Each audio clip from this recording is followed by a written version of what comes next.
Welcome to Sirisha's kitchen. நம்ம இன்றைக்கி டால் fry எப்படி பண்ணுறதுன்னு பார்க்கலாம். அதுக்கு முன்னாடி நம்ம சேனலை சப்ஸ்கிரைப் பண்ணாதவங்க பண்ணிடுங்க.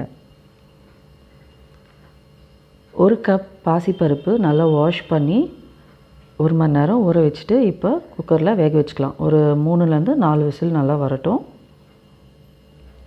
ஒரு கடாயில் 2 டேபிள் ஸ்பூன் நெய், சீரகம்,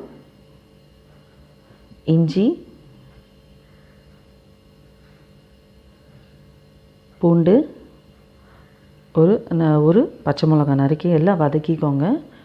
இப்போது 1 டீஸ்பூன் மஞ்சள் தூள், மிளகாய்த்தூள், மல்லித்தூள் எல்லாத்தையும் போட்டு நல்லா வதக்கிக்கோங்க.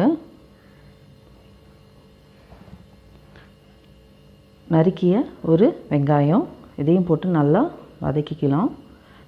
வதக்கிட்ட பிறகு 2 தக்காளி, இது வதங்கிட்ட பிறகு நம்ம வேக வச்சுருக்கிற பாசிப்பருப்பை இதில் சேர்த்துக்கலாம்.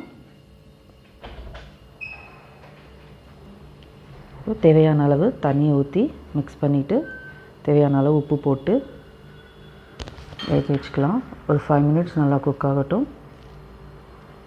இப்போ நம்மளுக்கு டால் ரெடி ஆகிடுச்சு.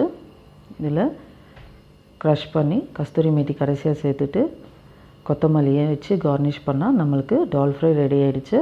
இந்த வீடியோ உங்களுக்கு பிடிச்சிருந்தால் லைக் பண்ணுங்கள், கமெண்ட் பண்ணுங்கள், சப்ஸ்கிரைப் பண்ணுங்கள். தேங்க்யூ.